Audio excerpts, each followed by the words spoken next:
You guys read the title, but you guys might be confused. So, by the power of video editing, I'm going to hunt $500 in nickels by the time this video is uploaded. I'm going to hunt this box, and then after this box is done, I'll import these clips, and basically, once I get another $100, I'll do another video and combine that until I have $500 that I've looked through. Some of them could be custom wrapped, some could be a mix of custom wrapped and bank wrapped, some could be all bank wrapped.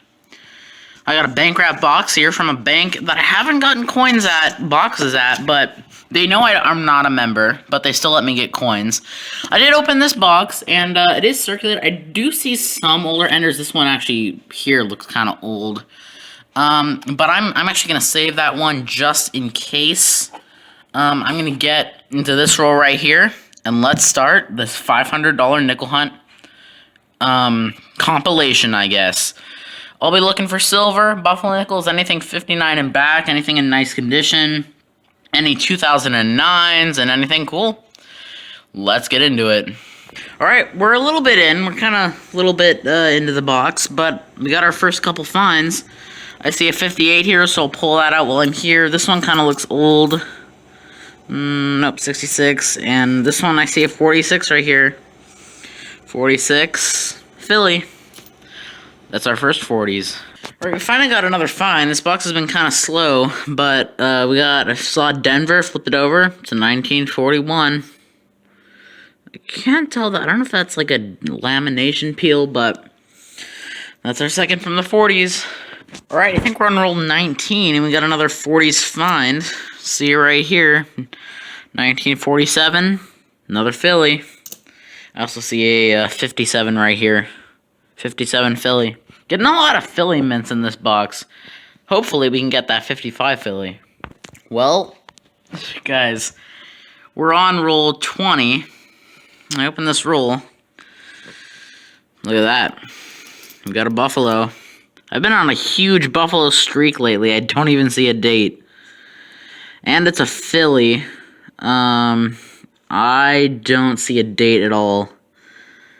That's unfortunate. We'll probably have to nick-a-date this one, but that's a buffalo in the box. I think like one or two rolls later, we got two 40s in the same roll. I got a 46 Philly. A lot of Philly mints in this box. And a 41, also out of Philly. Let's check some of these other ones. I don't see anything else, but we'll get back to the hunt.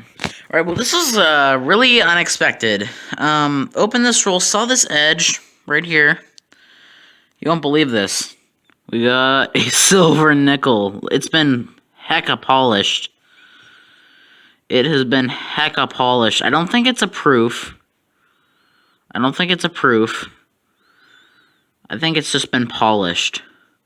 Look at that thing. 1943 Philly. Silver. That's cool, though. We got silver. Let's keep looking. Alright, very next roll, we got another find. It's a 1949 Philly. Alright.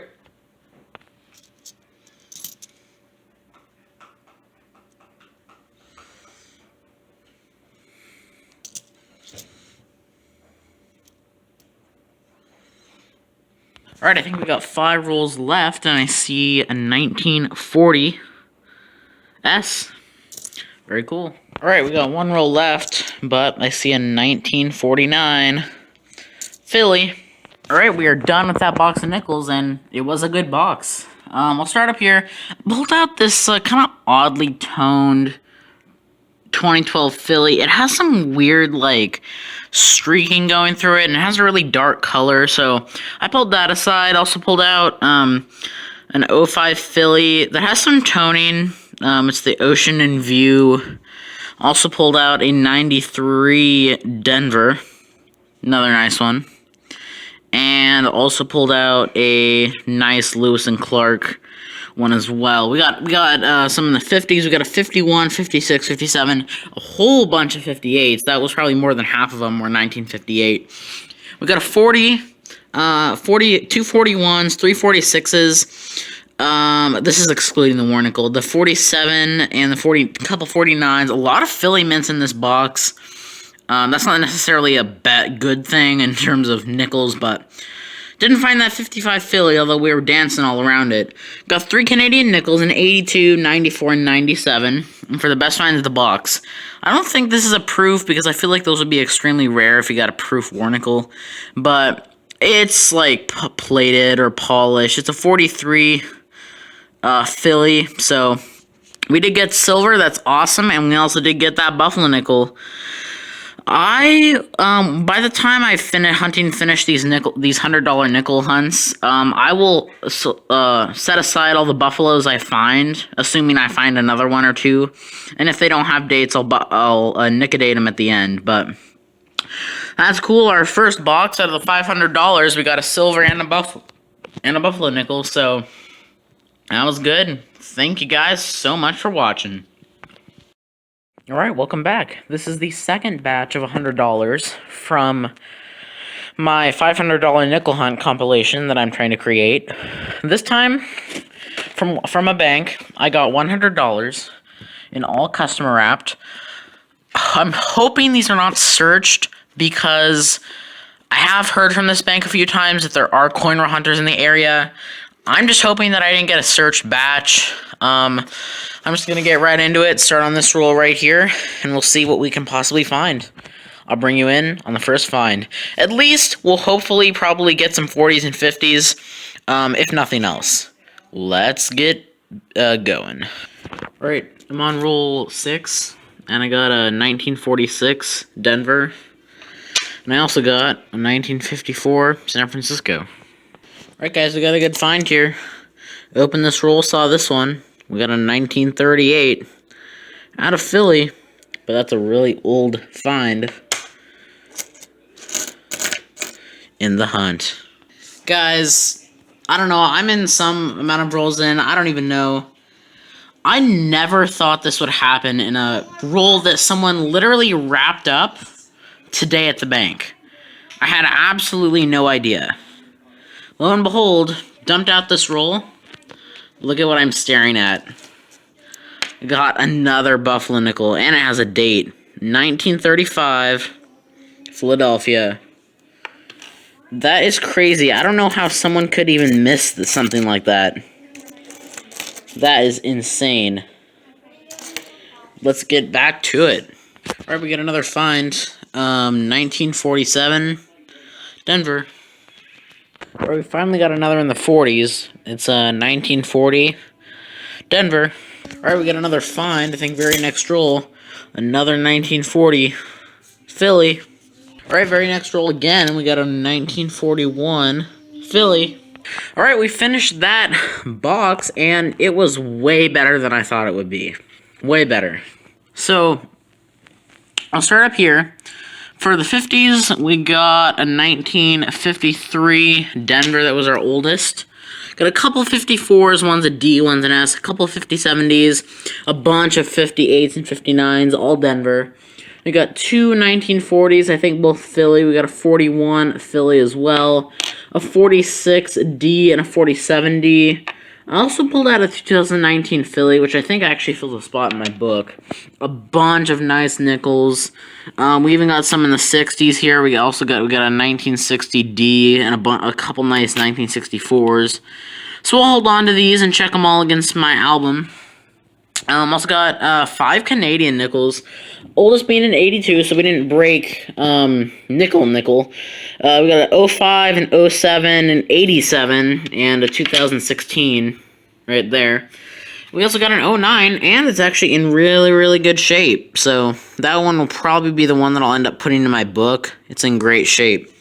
And then the finds of the hunt, the $100 hunt, was the 1938 out of Philly, so it's not a key date, but that's a really cool find. And of course, the main find is this 1935 Buffalo nickel out of Philly. I never thought I would find a Buffalo nickel in a $100 hunt that someone literally just wrapped. I don't know. I really am confused when I find stuff like that, like weird foreign, like cool foreigns that like even Canadians might be kind of hard to miss if you don't really know what you're doing. But any other foreign, I found some crazy foreigns in nickels, ones that are like bigger than a nickel, ones that have some different edges to them. I don't really understand how people miss those, especially something as old as this. Like Buffaloes, I've been on a killer Buffalo streak lately. I've gotten a lot of Buffalo nickels in these hunts. This is, out of this second batch of $200, this is the second hunt that I scored a Buffalo nickel. And hopefully we can keep that streak going. Maybe next time we'll get a machine-wrapped box. The great thing about custom-wrapped rolls, it being a complete box, is that for me, I rewrap as I go, and if they're all customer wrapped coins, it makes it 1,000 times easier to get them back to the bank. Because now, all I need to do is mark them. So that was an awesome hunt. It was way better than I thought it would be. Tons of cool finds. And again, I'm doing this at night, like I was saying in the other clip. Some of them I could be doing at night, some of them I could be doing during the day. And if you heard noise in the background, I was watching a show. My little brother mainly was. But I had a really good time with this hunt. I mean, the 40s definitely picked up at the end. But those were kind of few and far between. In total, I think we only got 5 in the 40s, which is kind of low for me. I usually get, probably around 8 or 9 in the 40s. Lots of 50s, although the 58s and 59s kind of made up for that. The 09 is also a really good find. It's in great shape. I don't find them in great shape that often. So that was actually kind of a surprise for me.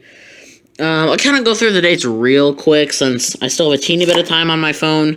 I got an 81D, a 94 Philly, a 01 Philly, 2000D, 2005 Philly Bison, 82D. This one's not the best, but it's hard to find those in better shape. 77 Philly, a 1960 Denver, and a couple of 64s.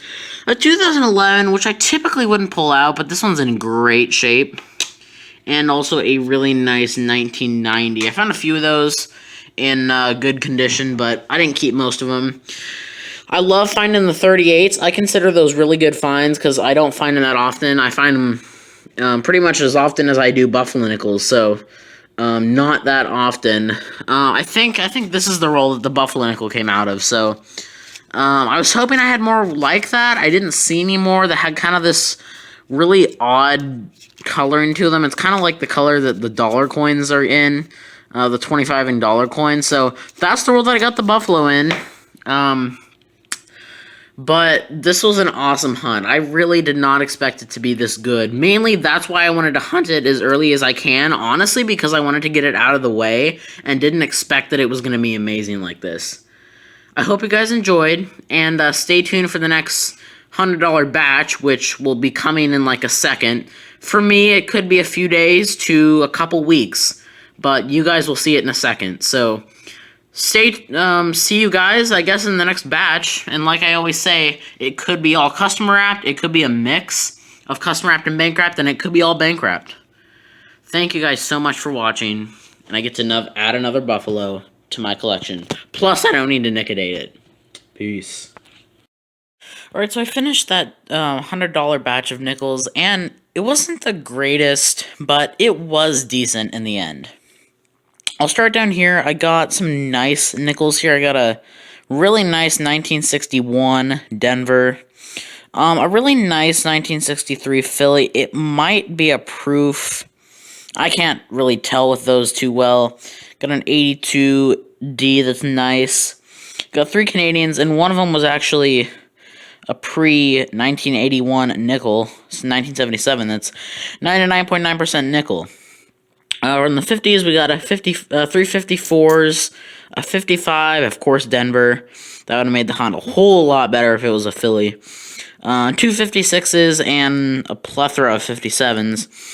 For the 40s, excluding that 1940, we got a 41S, a 41P, and a 47 Denver. But I wanted to show you guys this 1940 again. Look at that thing. That thing is in awesome, awesome condition. It even almost has full steps. I don't know. I don't know if you guys can tell, but this thing almost has full steps. I mean, it's in awesome condition. And the weird thing, I found a 1941 in about the same condition a little bit ago. So, it wasn't the best hunt ever, but it was decent. I'll add this, and then I'll see you guys on the 4th installment of my $500 nickel hunt compilation. Peace.